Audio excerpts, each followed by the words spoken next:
B2B software and long sales cycles go hand in hand. However, one of the most frustrating experiences is when you're 3 or 4 months and probably 6 calls in with a prospect, only for them to ghost you and get onboarded by one of your competitors. So what can we do about this? Well, my name is Ravi Kubir and I'm the founder of Regnatus. Regnatus is a B2B SaaS advertising firm that works specifically with mid-market and enterprise-grade software companies. And in this video, I'm going to go over, first of all, why deals tend to fall through 2 or 3 months into the process, especially when they seem like they're about to close. Secondly, the exact funnel system we implement across our clients to basically stop this from happening. And 3, the 4 levers you can pull to stop deals from falling through the cracks. Right, so I just switched over to the Miro board so I can draw this out for you. So let's just say this reflects your current system, right? I'm here assuming that you have your acquisition system nailed down. You can watch one of our previous videos on the exact acquisition system we model for our clients. Let's just say you have your pre-call sequences nailed down, you have your advertising nailed down, people show up to the calls more sophisticated and further down the sales cycle.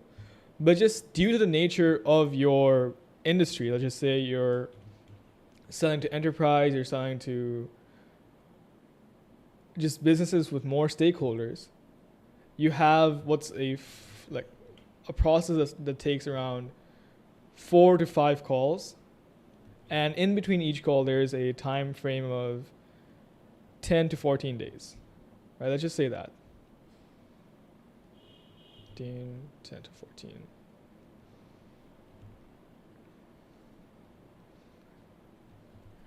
Right. Now the thing that's happening and the reason that deals tend to fall through is because in these few days, right? This is what? 14, 28, around almost 60 days between all calls, your prospects aren't sitting idle, right? They're looking at other solutions, right? They're looking at other software solutions. They're looking at done-for-you solutions. They're looking at in-house, like internal solutions, right? The people who are going to come in and build everything that you're doing internally for their business. Which means that while they are going through your sales process, they're also going through a sales process for this, a sales process for this, and a sales process for this, and probably like a bunch of processes, like a bunch of people within each bucket, right? Now what happens is every single person is trying to sell your prospect. Every single person is trying to sell your prospect on their version of the solution. Let's just say the done-for-you people are going to give them reasons for why a software solution is inadequate for their problem. The software people are going to say why their software solution is better than your software solution and why it's better than done-for-you or why it's better than just building it out internally. And essentially what's happening here is a fight for narrative, right? And just like, I'm using a fancy term, but narrative is essentially what does your prospect believe to be true, right? Oh, that was a terrible typo.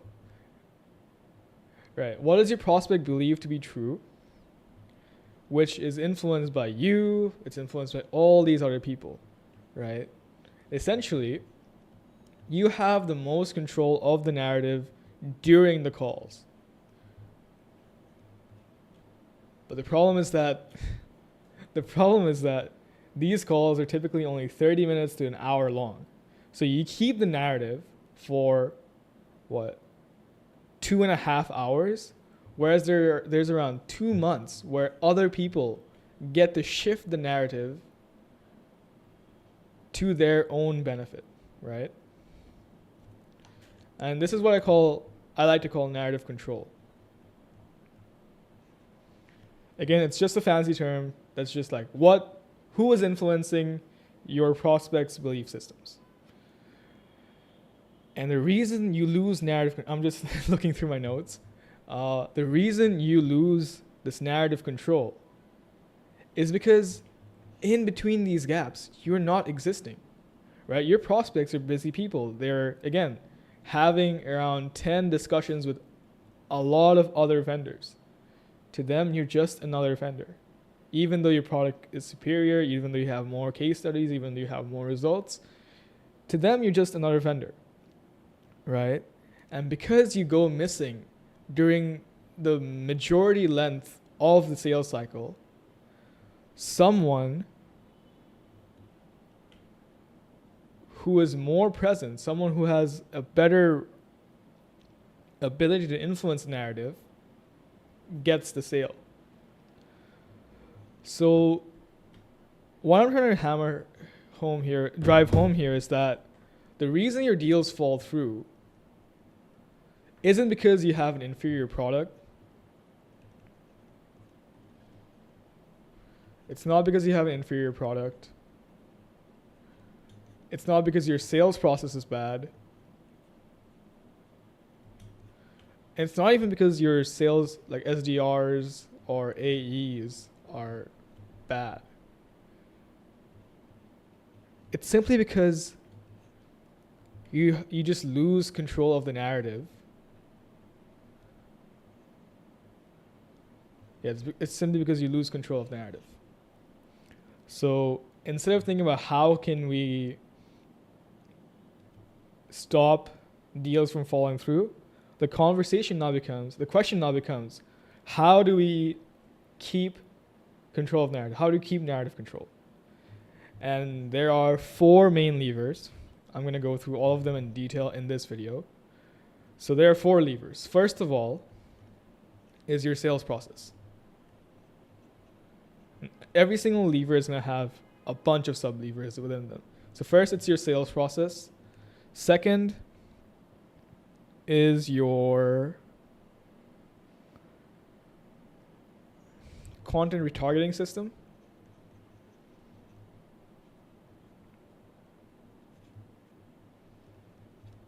Third,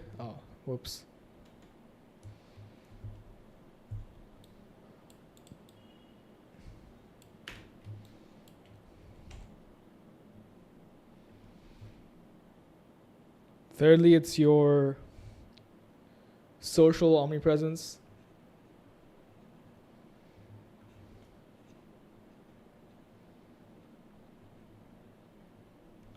And lastly,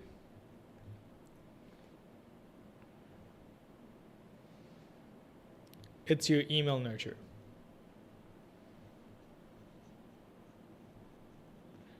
These are the only 4 levers you can pull in order to retain narrative control. So what does it look like to pull down these levers? Let's go through them. Awesome. So how do we influence, or how do we set up your sales process to optimize for narrative control? Well, first of all, with typically our smaller clients, or like clients that work with people that are, or industries that are easier to close in, we typically run a 1 call close model. So like 1 call where we get the prospect on the call, we get them to buy on that same call, which tends to sometimes bleed into a second call, right? Now, strategy for a model like this versus a model where you know that there's going to be at least 3 or 4 calls over a 2 or 3 month period, the strategy changes entirely, right?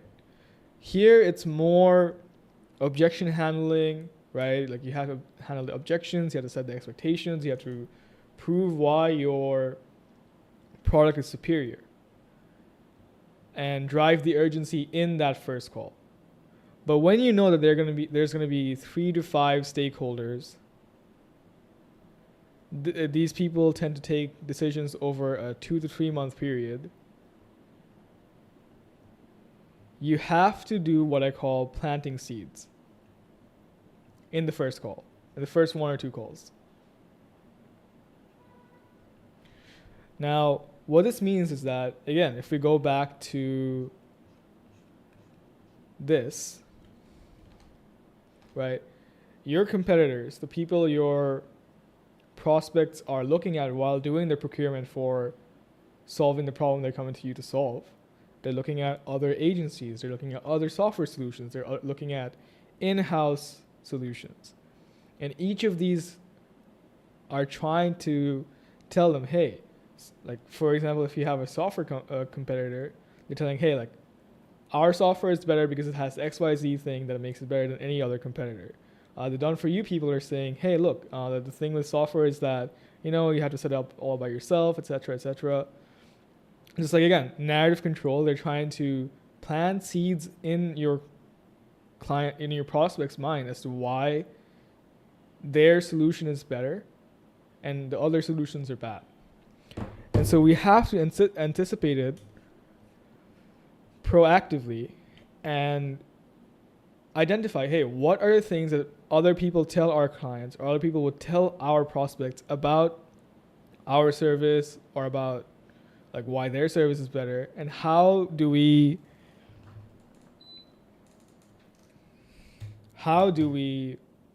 make sure our prospects don't buy into that. So for example, the done for you people, one of the things they may say is, oh, we're a faster solution,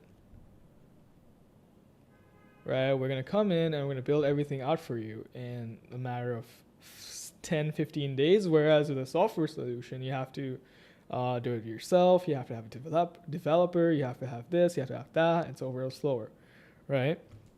And so you have to realize, okay, so what can we do in the discovery process in the first few calls to guard our prospects against falling for this line of reasoning? So a proper counter to this would be that, oh yeah, the thing is that with our software, once it's set up, it does take a while, right? You're gonna like actively like disarm this, like, oh yeah, we do take a while. Once it's set up, it's gonna be scale proof, right? You can onboard as many users, you can have more employees, you have like once we set it up, you're never gonna have to like have us or have to go through the process of setting it up one more time. It's something like that. And what this does is that the next time they go to a call during that 2-month gap between the calls with other vendors and someone says, oh yeah, we're a faster solution and software sucks because of XYZ, they're going to be like, they already have it in their head from their conversation with you that, wait, the reason this doesn't really matter to me is because is it scale proof, right? I mean, cool, it's done fast, but is it actually scale proof? That's just an example of planting the seeds. But the way to do this, right, is to like go through conversations or like sales conversations your team has had in the past and identify like what are the common objections? What are the common smoke screens that people put up for deals that fall through? And if you have a feedback process installed, why do people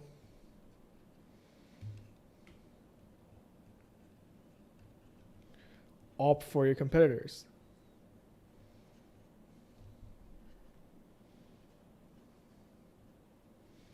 Right? And once you know these, you can then create a list of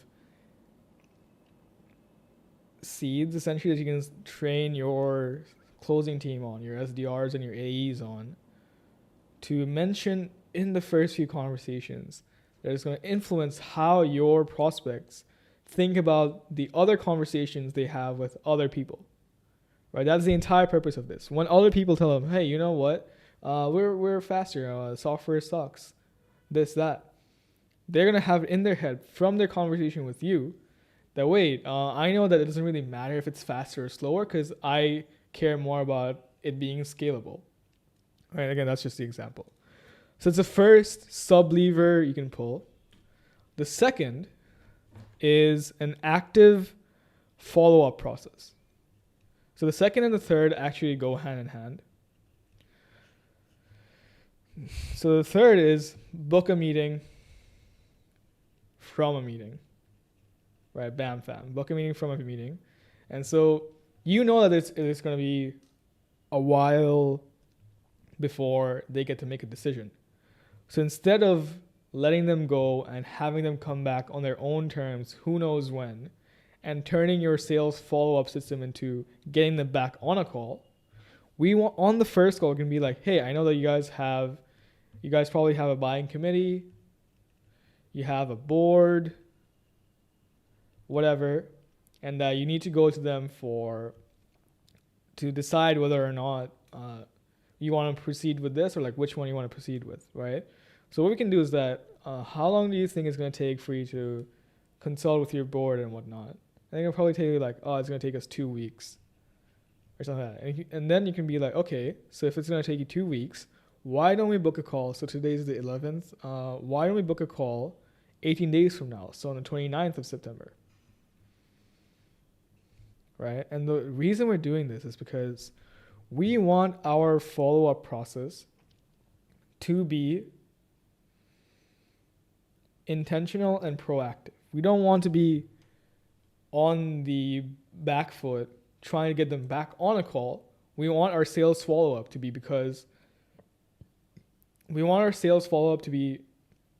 dedicated to nurturing them and pushing them down the sales cycle even further in order to influence them towards buying our product, right? That's the ultimate goal. And when we put on the back leg with trying to get them on a second call, trying to get them on a third call, we lose that momentum that we would have otherwise had with a more proactive sales process. So that's book a meeting from a meeting, and then we have a proactive sales process, right? And essentially what this is that you're going to have white papers. So you're going to have white papers. You're going to have case studies.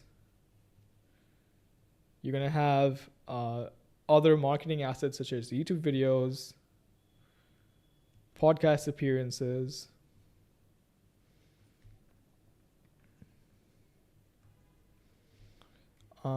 possibly even lead magnet resources.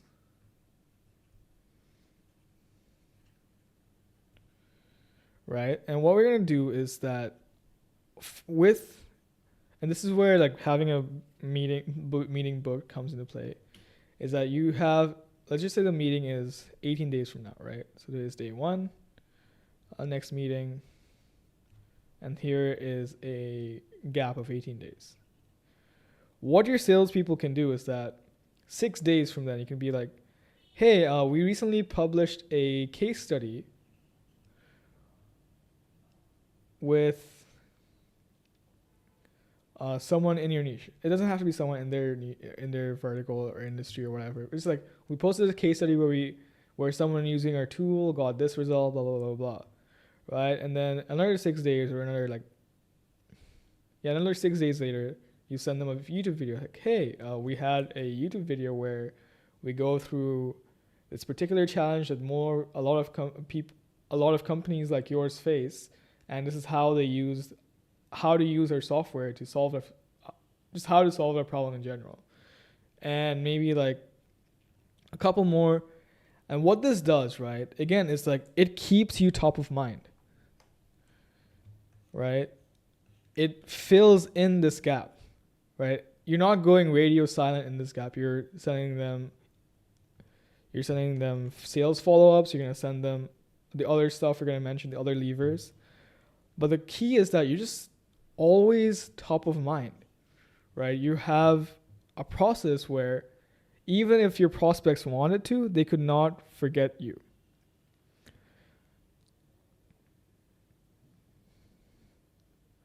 Right. And the last thing is just agreeing on timeframes, right?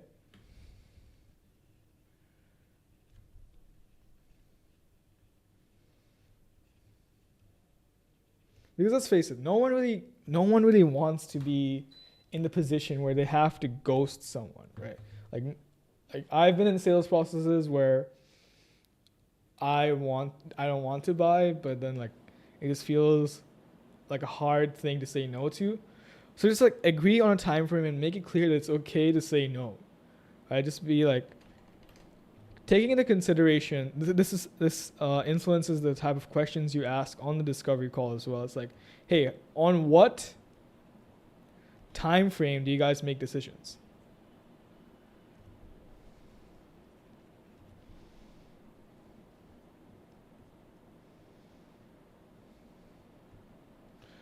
Well, we make decisions on, like, we typically take around 2 to 3 months. And then you're gonna be like, and then you take that information, you say, okay, so, and just like candidly and directly say, okay, so can we agree to have a 60-day time frame? And within the next 60 days, I'm gonna do my best. Like your closer is gonna say that probably, to give you all the information you need to make you and your team need and your board needs to make the best decision for company name. But in exchange, can we agree to make a decision within the next 60 days, whether you're in or whether you're out, just so that we can know whether or not we're actually moving forward? Because the last thing I want to do is waste your time and waste my team's time on following up with you for 3, 4, 5, 6 months on this deal, when you can give us a clear no in the next 60 days and we can follow up when it would potentially be a better time. And most people will be on board with this simply because no one likes saying no. Like even business owners, they don't like saying no. And having this frame,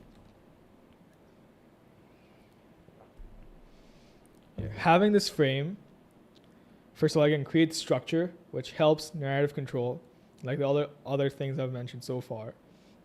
But secondly, it reduces the pressure of saying no. It's like, hey, if I say no, nothing really happens. So if my board decides we don't want to do this, we don't have to ghost these people. That's the last of the sales process optimization. So again, firstly, planting seeds, proactively estimate what objections and what things your competitors are going to tell your clients, and plant seeds as to why those aren't really important. Secondly, book a meeting from a meeting. Never leave a meeting without having a second meeting booked, because otherwise you're put on the back leg following up to get them on a second call or a third call or a fourth call, instead of following up to nurture them down further down the sales cycle. And then thirdly, have a proactive sales process. Never go ghost on your clients. Always have your setter or your closer following up with prospects, sending them information, valuable information, such as like this: case studies, white papers, podcast appearances, lead magnets, to keep yourself top of mind while also giving them information that's going to push them down the sales cycle. And then lastly, agree on timeframes and create structure around the whole sales cycle as a whole. So again, that's the sales optimization. Now let's touch on content retargeting. Cool, now let's do content retargeting, right? Before I go into what the content retargeting system looks like, let me just move this all out of the way.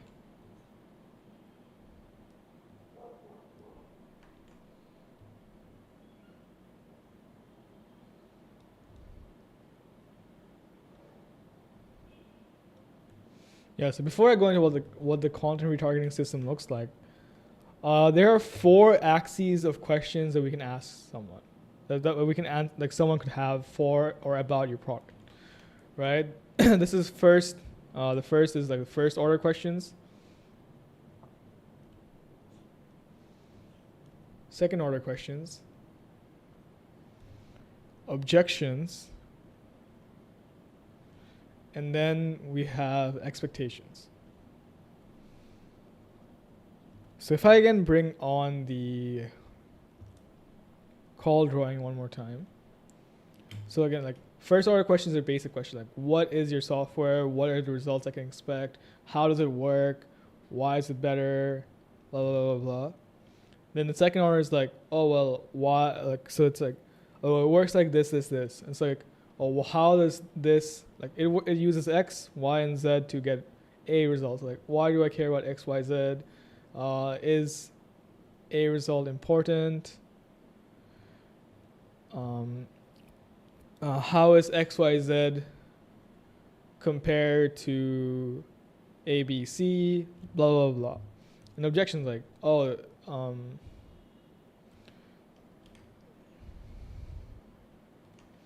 yes, objections such as, well, what is an objection? We can possibly use something like, well, you don't have as many case studies as competitor, or don't I need a developer for this, etc. And the expectation setting is like, oh, so it's going to take you around 14 days to get everything set up and running, or these are the realistic results you can expect from using our thing, right? Because like we want people to come in properly with proper expectations so they leave satisfied and leave a case study instead of fuming that they were promised the world and then got nothing in return. So if I bring in the call model again, right? So call 1, call 2. Let's just, for simplicity's purpose, let's just keep it at call 3, right? So prior to call 1, this is part of our acquisition system. But what you want to do is you want to create a custom audience. So this is for meta ads. You want to create a custom audience. And one more thing, like you need more than 100 conversions for this lever to even work. So I would suggest, like, unless you're doing 10K to 30K per month in ad spend, this is not worth it for you right now. But it's still super powerful to keep in mind and to even like start building out the content so that once you hit these numbers, you have the system ready to go. So again, so you're going to create a custom audience which dynamically updates with people who booked a call. So you have a Zapier integration with your call booking link. So we use Calendly. So it sends the information here. And basically, you create you ideate like every single first order question someone could have about your product, every single second order question someone could have about your product, every single first order and second order objection someone could have about your product, and then first order and second order expectations someone could have about your product. So typically these are around, if you do it properly, you're going to have around like 30 to 50 content pieces. Just make these are going to be short form, edited like to look like Instagram or Facebook Reels, to like fit with the content platform, right? And essentially they're going to have these set up as exclusion audiences. Basically, someone's going to come here, they're going to see, like, if they see the ad for like 3 seconds, at least 3 seconds or more. Let's just say you have 1 video, 2 videos, 3, 4, 5, 6. If they watch greater than or equal to 3 seconds of this, they're never going to see this video again. And we just have this set up across every single ad. So you're going to have like one campaign. You're going to name it like content retargeting call 1. And each piece is like one ad within one ad set. So you're going to create like a campaign called content retargeting and then have an ad set called content retargeting call 1. And that's going to send ads to this custom audience only, and you're going to set up the exclusion audience, right? And so this is going to be like all your first order, second order, third order objection handling and expectation setting content.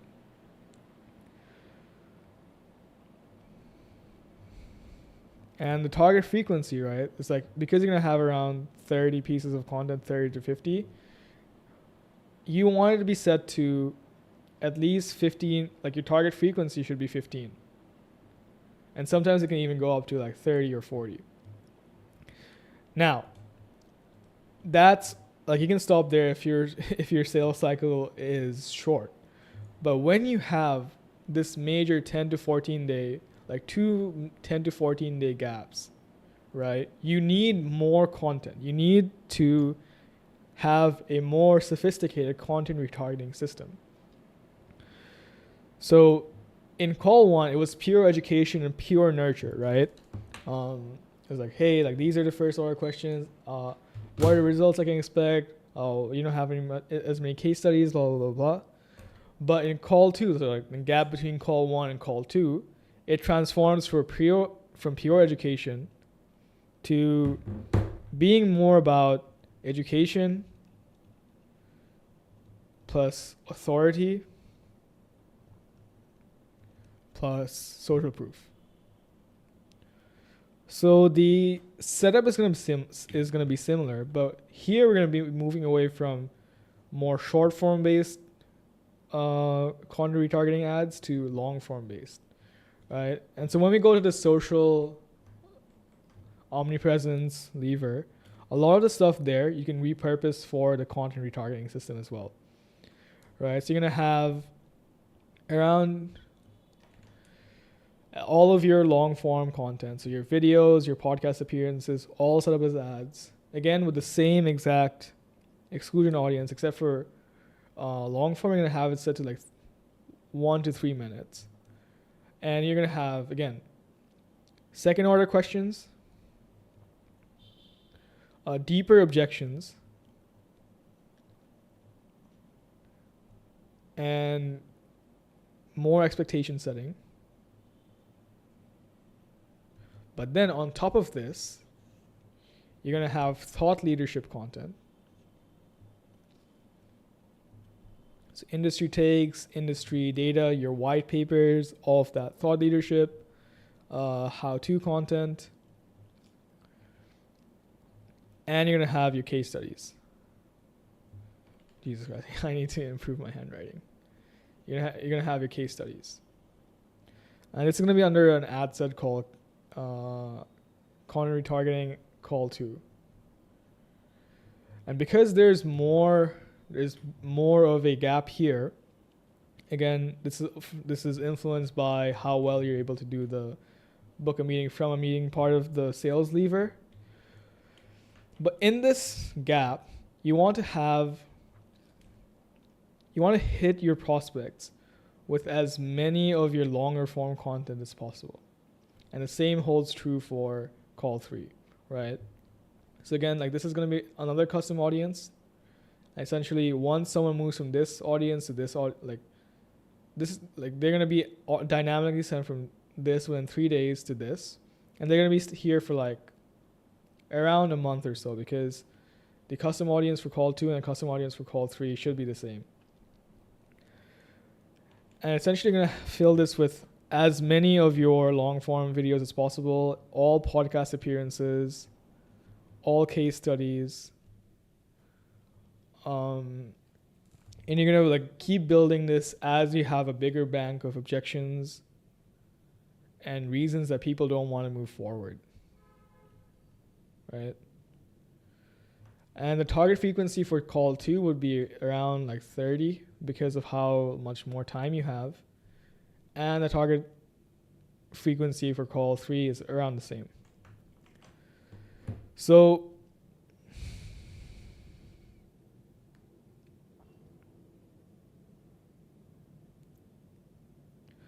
again, like this is entirely about, if we go back to this where is it?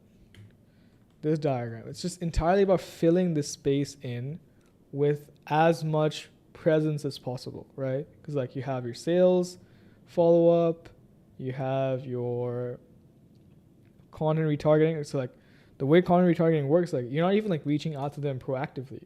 They're scrolling their feed, they're on Instagram or Meta or whatever platform you're doing these retargeting ads on, even YouTube eventually. And they all just see your stuff come up, right? And you're just like automatically top of mind one more time. And we're doing this here, we're doing this here, we're doing this here, and just blasting them with our presence.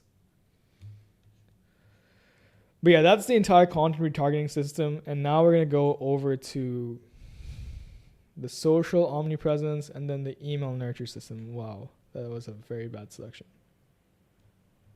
Yep. So content, social omnipresence, and email nurture. Cool, now let's go into social omnipresence.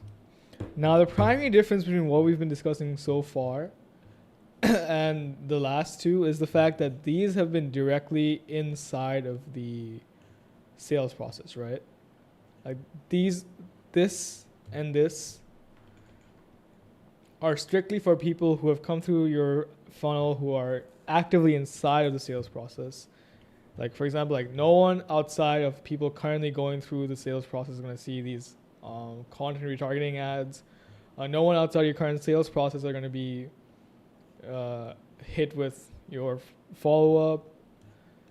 But this is far more general, right? This is more about the presence you have on the internet, on your industry as a whole, instead of just inside your sales cycle. Now the thing is that the primary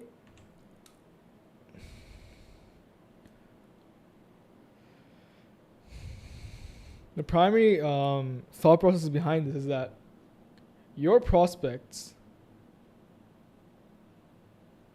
have their guard up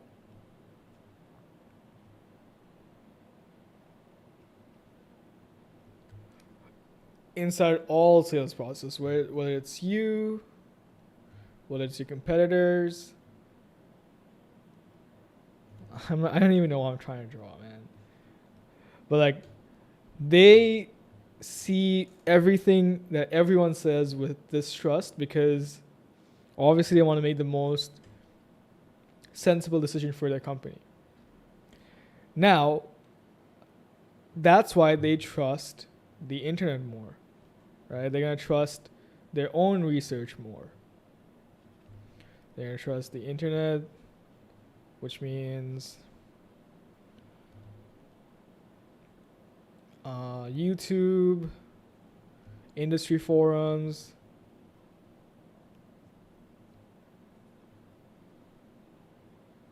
etc. Right? And now what social omnipresence does is two things. Firstly, we help them, we make sure their due diligence is inside of, again, our narrative control, right? We make sure that they get the information and we nurture them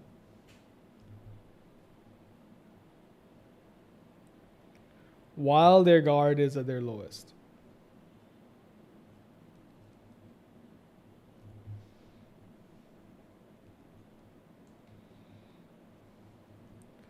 But secondly, and what I would argue is more important, is that we want to build familiarity. Familiarity with the brand. Familiarity plus authority.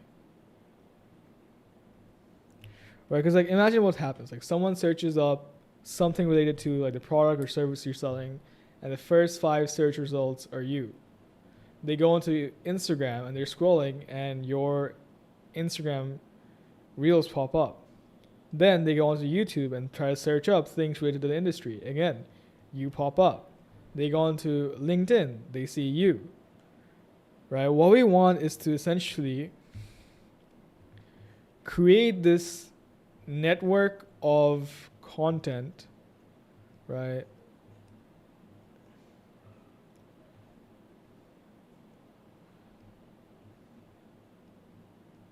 Jeez, man, I should have actually taken drawing class. Well, essentially what we want to do is we want to create this network of content, of presence across every major platform.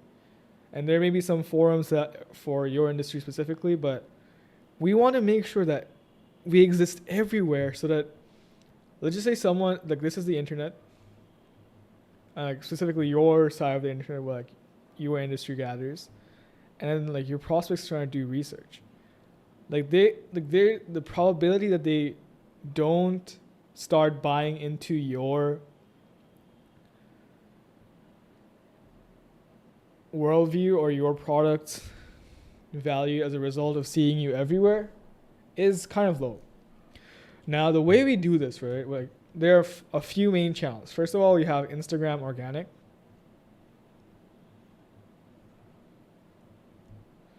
Then we have YouTube organic.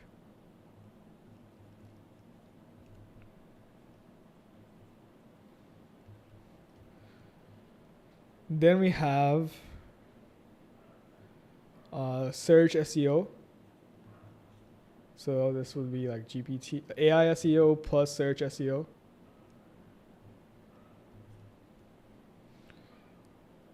And then, yeah. And then we have Reddit marketing.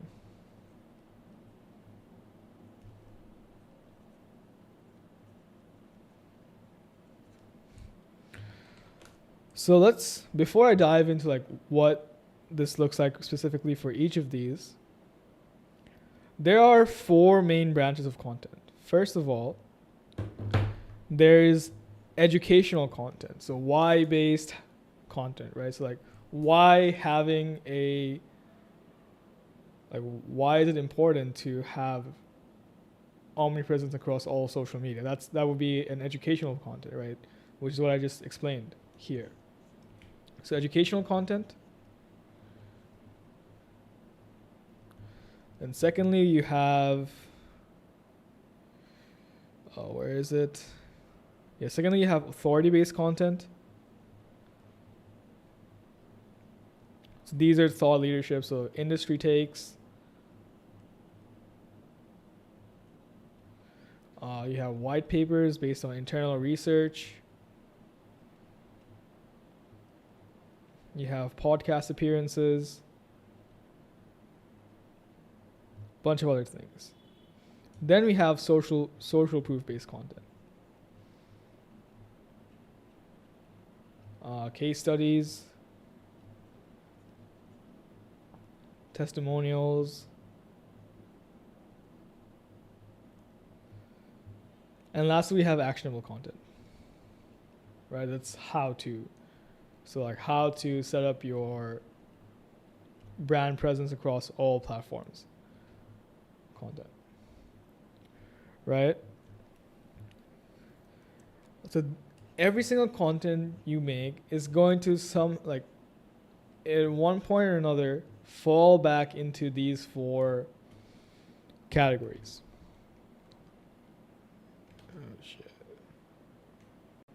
Yeah, so every single piece of content you put out is going to eventually somehow fall under one of these 4 buckets. Now, the strategies you want to implement for, let's pull this down. For Instagram organic is that you want to create around 30 reels, right? So again, it's like educational, authority, social proof or testimonial, or just how to. And what you're going to do is in the first month, these can be edited, these can just be talking heads, it doesn't really matter. But you want to put these out month 1, like all 30 of them, like 1 a day. And in month 2, you want to see which one of these perform the best organically.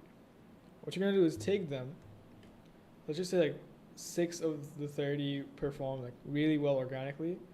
Take the 6, spin up a few more variations of these same angles, just say it's like 15, and then create like 15 entirely new scripts, or like 9 entirely new scripts. And for these, run them as a trial reel, as with a click through, with a call to action.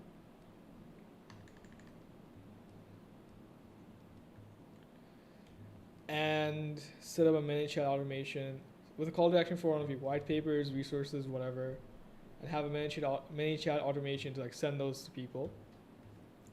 And then like have a setter or an SDR to sift through the DMs and see who's qualified and if they can be booked for a call. But essentially, again, like the main play for this is all about nurture. You're gonna definitely, like, because of all the awareness you're gonna generate about your product, you will see some people coming in for your self-serve plans. But again, acquisition is not the primary focus with not any of what we're doing. It's all about nurture, which just so happens to bring people in. Right? For mid-market and enterprise software, having content as an acquisition channel is a mistake because then you're reliant on it, right? What content should serve is to accelerate your paid, your paid systems, your paid acquisition systems, and make it easier for you to sell due to the authority and the number of sales assets you have available on the internet. And just because they exist, so you're going to pick up some people who are not really viable for your 50K, 100K offer or contract, and they're going to like self-buy into like your $100 per month, $200 per month product. Now for YouTube organic, it kind of goes hand in hand with SEO, which is why I'm going to go into the SEO first. So there are a few buckets of SEO content. There are the competitor alternative content. So this is, it could be like competitor X versus alternative. So if maybe it's like Loom, like you're a recorder, screen recording software. It could be Loom alternatives, Tele alternatives, whatever. Then we have competitor comparison articles.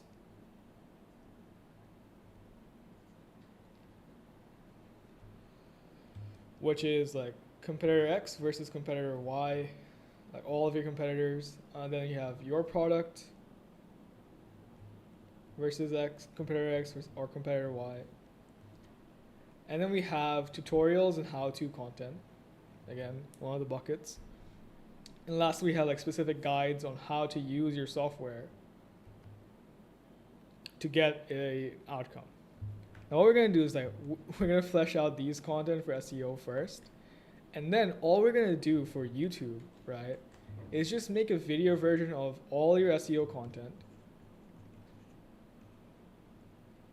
A video version of all of your white papers. A great software for this is Gamma. So if you put your white paper in there, it's gonna like automatically create a slideshow for you, which you can use in the video. SEO content, and then you have your case study videos.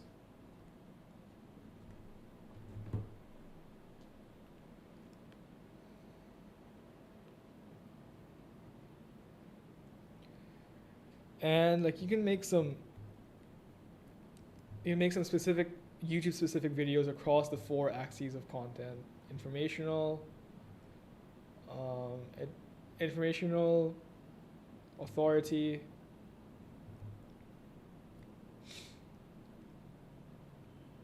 social proof. Social proof is there, but you can do actionable, and use the content here in your retargeting ads. Do you see how it's like somehow like forming a network now? Like all of these things, they mesh together and they create a network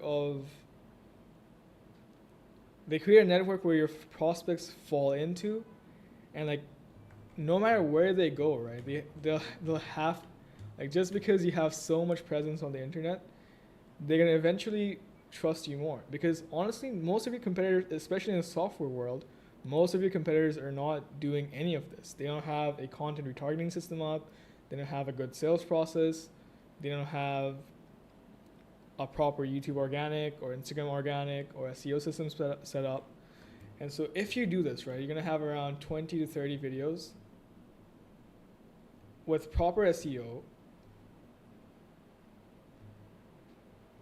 You can expect around 500 to 2K views per video, depending on your niche, right? So it's like what?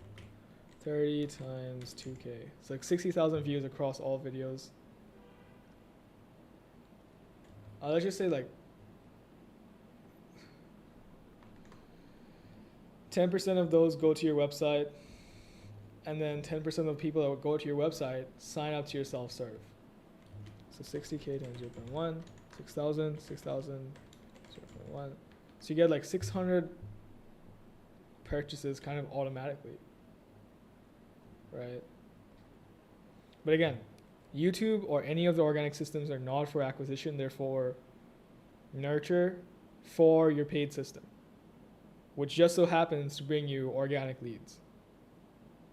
That's one of the most important distinctions I really want to hammer home, is that you never want to set up your organic system with the intention of driving inbound, simply because that sets the wrong expectations for content, because content does take time and it does bring in inbound traffic, but not at the same speed as paid or at the same consistency as paid. And with Reddit marketing, essentially what you want to do is, so there are a lot of softwares out there. There's one that I know of called Karma Flow. But essentially what you do is like you get a VA, then you get them, like you identify all the subreddits that are relevant to your industry. For example, if you're in the PE/IB vertical, like r/wall, I'm actually not sure, but r/Wall Street could be one of the subreddits that are important to your market. Essentially what you have is you have your VA do 10 to 15 comments per day that are super organic, super natural, and more value-based, and then just have them plug the product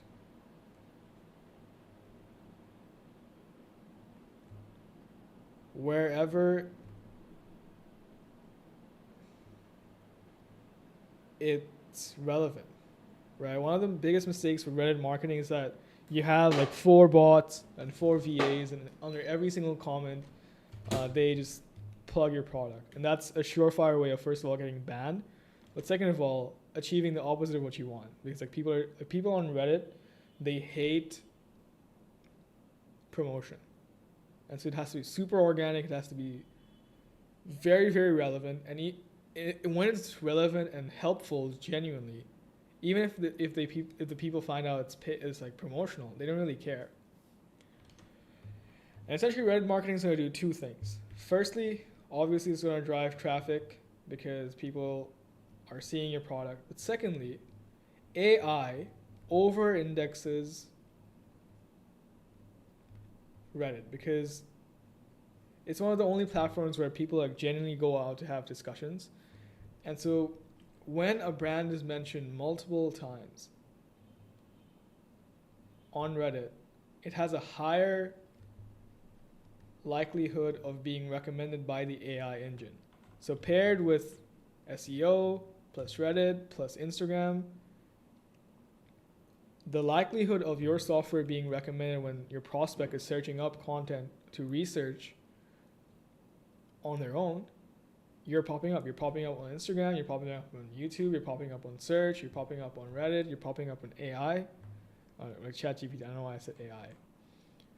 It just creates a mesh, a network where people, your prospects can't really escape you. And one of the last things, which is email nurture, kind of fits into social omnipresence, but I just had it separate because there are 2 types of email nurture, right? The first is the pre-close. It's like during the sales cycle, it's more of an acquisition play and a nurture play to like push people down a sales cycle. And there's a second type of nurture, which is like more of retention-based email marketing. So for influencing deal rates, we focus on pre-close, right? What does this mean? We have a welcome flow in place. We send 3 to 4 weekly email campaigns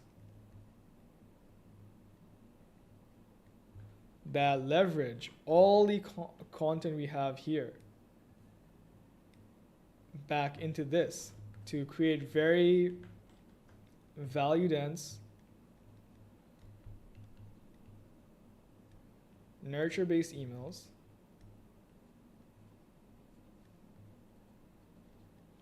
that push people further down your sales cycle, right? And it's the shortest one here, but what I want to hammer home here is the frequency of it, right? 1 email per week or 1 email every 2 weeks is not enough to get someone over the edge. You have to appear on the Instagram feed, on their search, on their YouTube, on their chat search, on their again, like even more on Instagram with like content retargeting. You have to appear in their email inbox very frequently. And what all these things together do, right,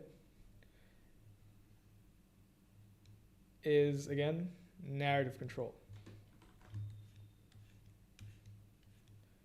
Because of how often you're appearing, like you have the sales, you have the content target system, you have the social presence, you have YouTube, you have Instagram and Facebook, probably even TikTok, you have SEO, you have LinkedIn, you have Reddit, and magnify this across, duplicate this across all 5 calls. Like, there's no way a prospect loses sight of your offering and of your business, because like you appear every single time they want to like look into this matter.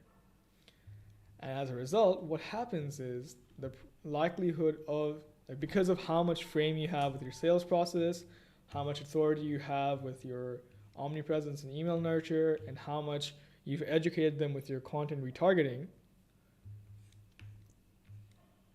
the likelihood that a deal crosses the line increases by 20 to 30%, even on a longer sales cycle. And that's essentially the systems we build out for our clients, right? And so if you want me to build out all these things for you, except for Reddit marketing, really, there's a link in the description for my website. You can look through exactly what we offer, exactly how our process works, and you can book a call with me there.